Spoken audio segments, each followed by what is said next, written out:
gabadhan waa Soomaali Falastiin ayaana lagu dilay ayaa leeyahay oo Israa'iil ay la socotay oo ciidanka militariga Israa'iil ay kamid ahayd warbixinteeda oo xaqiiqo ah cidda ay tahay iyo waxaas oo dhan ayaan muuqaalkan rabaa inaan kugula wadaago iyo sidoo kale sida ay u haysto baraha bulshada gaar ahaan Soomaalida iyo guud ahaanba caalamka sidoo kale ra'iisul wasaaraha Israa'iil ayaa xalay ka badbaaday isku day dil waxaana ka soo baxay weerarkii xalay rabay in lagu dilo war weyn waxaana la xaqiijiyay haweeney dil rabtay cidda ay ahayd sababta ay dil rabtay iyo arrimo badan oo xasaasi ah ayaan muuqaalkan isna kugu faaqiyo doonaa sidoo kale maanta gudaha Israa'iil waxaa ka dhacay weerar lagu baabi'iyay ama waxa lagu gaarsiiyay qaar ka mid ah ciidamada Israa'iil iyo dad shacab ah waxaana geystay shakhsi markaasi isticmaalaya gaarigiisa waxaa jira dhaawac ilaa iyo haatan wax dhimasho ah lama sheegin sidoo kale warbixintaas ayaan rabaa isla muuqaalkan inaan uga hadalno fadlan soo dhawow shirkada saaxiibada la wadaag sidoo kale waxaan kaa raali gelinayaa in codkayga uusan ahayn nadiif sidii hore sababo la xiriira xanuun dhuunta ah oo ahaaya labadii maalin ee la soo dhaafay waana sababta aan muuqaalo usoo duubin waa maasantahay dhacdada ugu weyn oo kasliftay maanta inaan muuqaalkan soo duubo waxay tahay ilaa iyo xalay waxaa si aad u weysay sawirkan gabadhan oo magaceeda lagu sheegay Caaisha Abraar Magan oo ah gabar Soomaali ah oo kasoo jeeda dowlad deegaanka Soomaalida ee Itoobiya kuna dhalatay magaalada Guday oo lagu dilay gudaha magaalada Gaza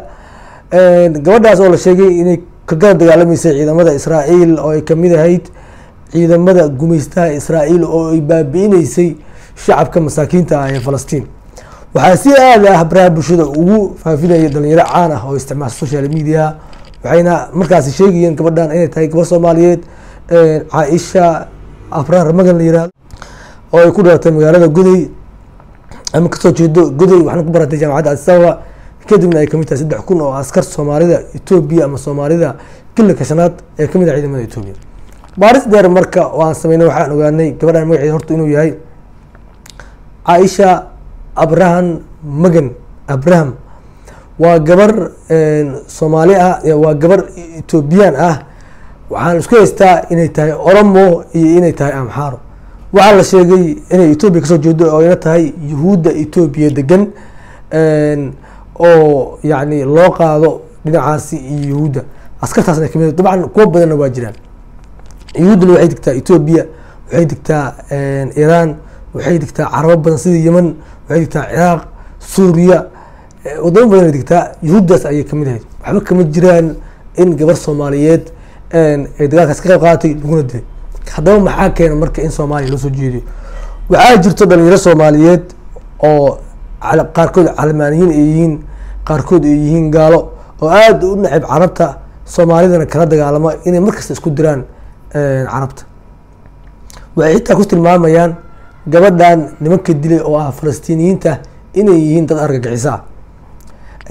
warkiyo gunaanadan qof kasta waa dareemi karaa in gabar Soomaaliyeed cidda ay doontaba ha ahaatee ama reebil ahaato ama reebil ahaato inaysan dadka Falastiin shacabkaas aysan leeynin taas waa qof kasta ku seexana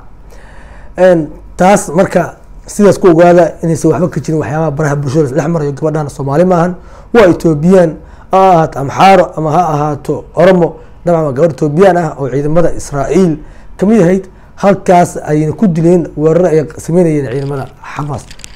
waagan muuqaalka kale ee aragna ama xogta kale muhiimka ah ee rabnaa inaan ka hadalno waxay tahay haweeneydii rabtay inay isku disho ra'iisul wasaaraha Israa'iil oo la sheegay inay tahay haweeney Israa'iiliyad ah sidoo kale hogaamiye u ahayd dhalinyaradii ama shacabkii mudaharaadayay oo ay kamid ahayd dadka ugu firfircoonaa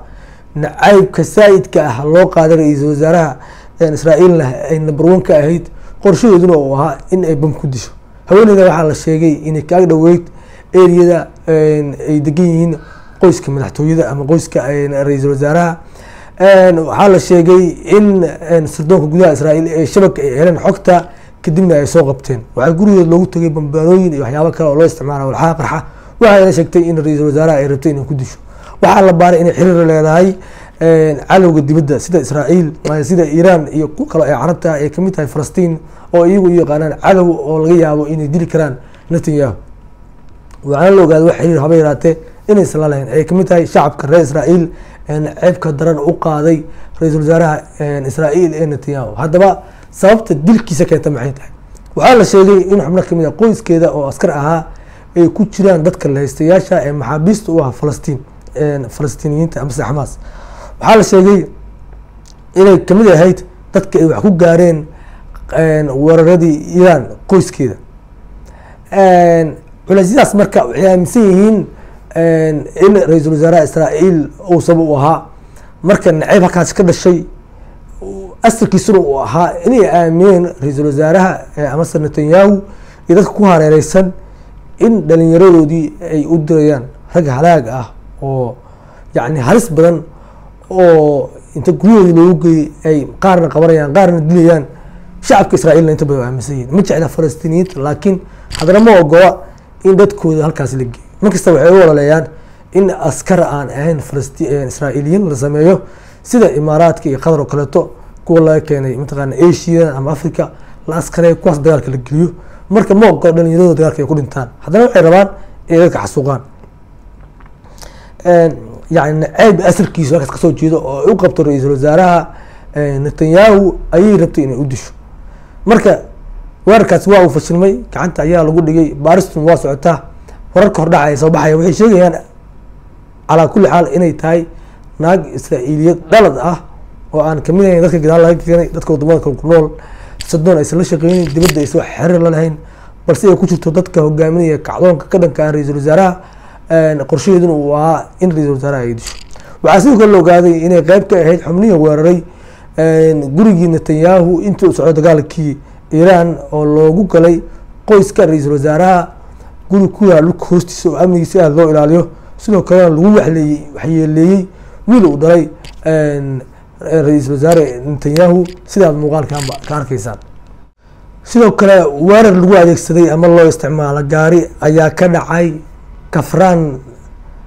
kafranyona meel la yiraahdo oo kamid a bartamaha israa'iil. weerarkaasi waxaa geystay nin darawal ah oo watay gaari cad oo nuuca raaxada ah, waxa uuna jirsiiyey 9 qof oo dhammaantood dhaawac noqdeen. 9kaas waxaa la sheegay qeyb kamid ah inay yihiin askar ka tirsan ciidamada israa'iil. ninkii weerarka geystay waxaa la sheegay inuu ka baxsado goobta, in muddaana ay ceersanayeen ciidamada laakiin ayna u suuragelin. kadibna gaariga uu watay baaris dheer kadib laga hela goob kayn ah oo inta badan gawaaridu aysan marin oo ay adag tahay in laga helo. waxaa la sheegay in ciidamada israa'iil ay kiciyeen diyaaradaha helicopterka ah kuwooda qumaatiga u kaca, in badanna ay raadinayeen ninkan. waxaa la xiray xuduudaha daanta galbeed kuwa dhinaca falastiin, waxaana la aaminsan yahay ninkan inuu yahay nin carab ah oo kasoo jeeda dhinaca falastiin, kana careysan weerarada loo geysanayo shacabka falastiin. israa'iil waxa ay sheegtay in weerarkaasi marka hore loo maleynaya shil inuu ahaa, kadibna la ogaaday inuu ahaa weerar kasta. dadka qaarkood dhaawacyo halis ayaa jiray iyo kuwo fudud. 9 qof oo askar u badan ayaana ku waxyeeloobay. baaristun waa socotaa sida ay warbixinta ku sheegtay Al Jazeera. waxaa la kiciyey diyaaradaha kuwa aan droniska lahayn iyo sidoo kale kuwa qumaata u kaca. waxaa la xiray xuduudaha, waxaana baadigoob xooggan lagu hayaa shakhsiga weerarka geystay. ilaa iyo haatana ma jirto qof gacanta kusoo dhigay. taliyaha ciidanka booliska israa'iil ayaana tagay goobta iyadoona la filayo in dhowaan uu shir jiraa'id halkaas ka sameeyo si uu u faahfaahiyo weerarkaas ka dhacay. ciidanka israa'iil amase dowladda gumeystaha israa'iil waxay isku dayeysaa inay xakameyso waxayna isku dayeysaa inay xakameyso weerarada ka dhanka ah israa'iil oo ay geysanayaan falastiiniyiintu iyo sidoo kale weerarada ka dhacaya gudaha ama bartamaha israa'iil, qaarna geysanayaan israa'iiliyiin qaarna falastiiniyiin. ilaa iyo haata si hubantiya looma cadayn shaqsigaasi inuu ahaa nin falastiini ah, laakiin aad ayuu aaminsan tahay